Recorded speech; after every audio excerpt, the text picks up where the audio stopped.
আসসালামু আলাইকুম ভিউয়ার্স, আমি মাহফুজ হোসেন। সবাইকে জানাচ্ছি আমার চ্যানেলের তরফ থেকে আন্তরিক শুভেচ্ছা। আজকের থাম্বনেল দেখে নিশ্চয়ই বুঝে গিয়েছেন আজ আমরা কোন ডিজাইনটি করব। তো চলুন কথা না বাড়িয়ে ভিডিওটি শুরু করা যাক। প্রথমে আমরা একটি ক্যানভাস নিয়ে নিয়েছি এবং ক্যানভাসের জন্য আমি একটি ব্যাকগ্রাউন্ড ইমেজ নিয়ে নিয়েছি। এখন একটি রেক্ট্যাঙ্গেল নিয়ে নিলাম এবং রেক্ট্যাঙ্গেল দিকে আমি পুরো ক্যানভাসে সেট করে নিলাম। রেক্ট্যাঙ্গেলটির কালারটা আমি এই পর্যায়ে রেক্ট্যাঙ্গেলটি কালার চেঞ্জ করে দিয়ে ট্রান্সপারেন্সি কমিয়ে দিব।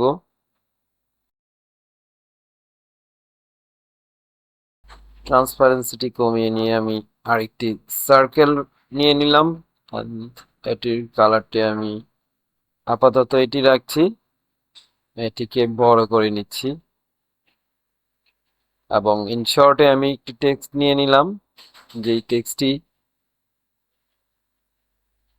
মূলত এই ডিজাইনের জন্য আছে। এই পর্যায়ে এসে আমি রেক্ট্যাঙ্গেলের কালারটি চেঞ্জ করে দিব এবং টেক্সটগুলোকে এখানে প্লেস করে নেব।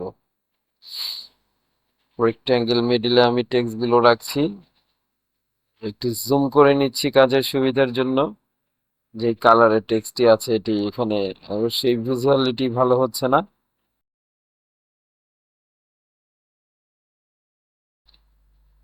টেক্সটটিকে মেজারমেন্ট করে নিচ্ছি। দেখুন এই সাদা সার্কেলের মধ্যে এটি ভালো লাগছিল না, তাই আমি টেক্সটের কালারটি চেঞ্জ করে দিলাম ডুওটোনের মাধ্যমে। এই টেক্সটটিকে আমি একটি বিশেষ পদ্ধতিতে নিয়েছি, এটি কোনো ইনস্টল ফন্ট না, আমি একটি বিকল্প বইতে নিজের মেধার মাধ্যমে আমি এটি করে নিয়েছি। তো যদি আপনারা জানতে চান কিভাবে এই টেক্সটটা করে নিয়েছি অবশ্যই কমেন্টে জানাবেন। যেহেতু ক্যানভাতে বাংলা ফন্ট খুব একটা আছে কিন্তু খুব ভালো স্টাইলিশ ফন্ট অ্যাভেলেবেল নেই, এভারেজ আছে, তাই আমি বিশেষ পদ্ধতিতে এই টেক্সটটি আমি এখানে এনেছি। আপনারা যদি জানতে চান সেই পদ্ধতিটি কি, হিডেন ট্রিক্স, অবশ্যই আমাকে কমেন্টে জানাবেন। তা আমি আরেকটি শেপ এখানে নিয়ে এটিকে আমি রাউন্ড করে নিচ্ছি। এটিকে আমি এখানে প্লেস করব।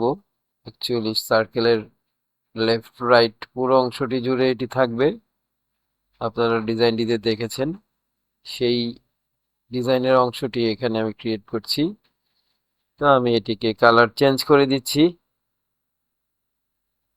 দেখে নিচ্ছি এক্সাক্ট কালারটা কোনটা দিলে ভালো লাগে। আপনারা আপনাদের পছন্দ অনুযায়ী দিয়ে নেবেন। তো কালারটা আমি চেঞ্জ করে নিয়ে ঠিক একটু রিসাইজ করে নিচ্ছি যতটুকু দরকার। যেহেতু এখানে আমার এটিকে আমি বড় করে দিলাম, এখানে আমার ফুড এর ইমেজ এবং টেক্সট বসবে, তাই আমি ওই হিসাব করে একটু মেজারমেন্ট করে নিচ্ছি। তো ইন শর্টে আমি একই জিনিস তিনটি করে নিলাম ডুপ্লিকেট করে। আমি এখন এগুলোকে একটি গ্রুপ করে প্লেস করে নিচ্ছি এবং এটিকে ছোট করে নিব এবং সার্কেলের মিডিলে বসানোর চেষ্টা করছি। আমি এটিকে ব্যাকে দিয়ে দিয়েছি।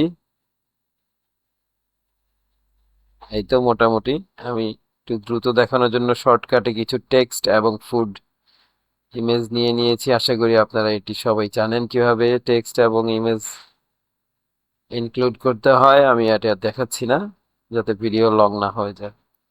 তো এ পর্যায়ে এসে আমি যেই ফুড আইটেমগুলো ওগুলোকে আমি একটু সরিয়ে নিয়ে এখানে আমি এই সার্কেলটির একটি ডুপ্লিকেট কপি নিয়ে বসিয়ে দিচ্ছি। তিনটি সার্কেল যাবে, আমি একটিকে প্লেস করে দেখাচ্ছি, বাকিগুলো আমি ইনশর্টে দেখিয়ে দিব যাতে ভিডিও লং না হয়।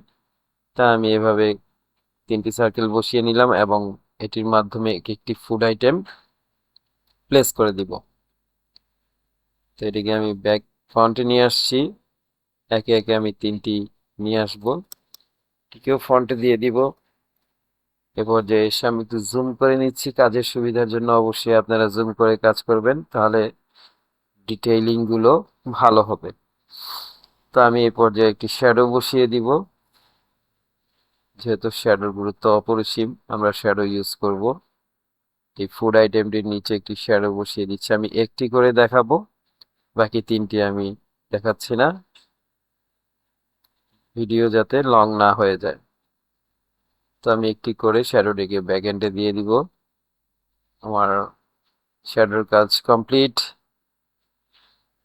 এখন আমি একটি টেক্সট নিয়ে নিলাম এবং টেক্সটের কালারটি চেঞ্জ করে দিলাম। টেক্সটটিকে রিসাইজ করে প্লেস করে নিচ্ছি, মিডিল পয়েন্টে রেখে দিলাম। এই পর্যায়ে এসে আমি আরো একটি এলিমেন্ট ইউজ করছি, ডিজাইনটিকে আর একটু অ্যাট্রাকটিভ করার জন্য। মেনটিকে আমি ব্যাক এন্ডে রেখে প্লেস করলাম এবং আরেকটি ডুপ্লিকেট নিয়ে এটিকে ফ্লিপ করে উপরের অংশ সেট করে দিচ্ছি, ব্যাক এন্ডে এনে আবার অ্যাডজাস্ট করে দিচ্ছি, যাতে করে ডিজাইনটি, দেখুন এটি দেওয়ার পরে ডিজাইনটি আরো আকর্ষণীয় অ্যাট্রাকটিভ মনে হচ্ছে। এ পর্যায়ে আমি আরো আরেকবার এলিমেন্ট গুলোর প্লেস সেট করে নিব একটু, যাতে প্লেস গুলো সুন্দর হয়। এই পর্যায়ে এসে আমি টেক্সট গুলোকে কপি করে নিয়ে আবার এই পাশে বসিয়ে দিচ্ছি এবং একে একে তিনটিকে আমি ইনশর্টে বসিয়ে দিলাম, যাতে ভিডিও লং না হয়ে যায়। আশা করি আপনারা বুঝতে পেরেছেন। তো মোটামুটি এরকম ভাবে ডিজাইনটি হচ্ছে। এখন আমি এই পর্যায়ে কন্টাক্ট ইনফরমেশন ইনক্লুড করে দিলাম ইনশর্টে। যদি বুঝতে সমস্যা হয় অবশ্যই কমেন্টে জানাবেন। এবং এলিমেন্টের অ্যাকশন বাটনের কালার চেঞ্জ করছি এবং টেক্সটের কালারটি এই পর্যায়ে আমি চেঞ্জ করে দিব।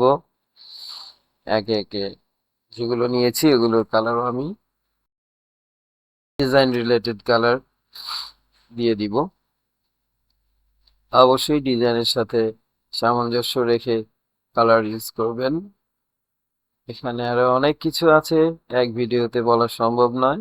আপনারা যদি ফুল কোর্স হিসেবে ভিডিও পেতে চান অবশ্যই কমেন্টে জানাবেন। এই তো আজকে ডিজাইন এই পর্যন্তই। আশা করি আজকের ভিডিওটি আপনাদের ভালো লেগেছে। দেখা হচ্ছে পরবর্তী ভিডিওতে। ততদিন সবাই ভালো থাকবেন, সুস্থ থাকবেন। ধন্যবাদ।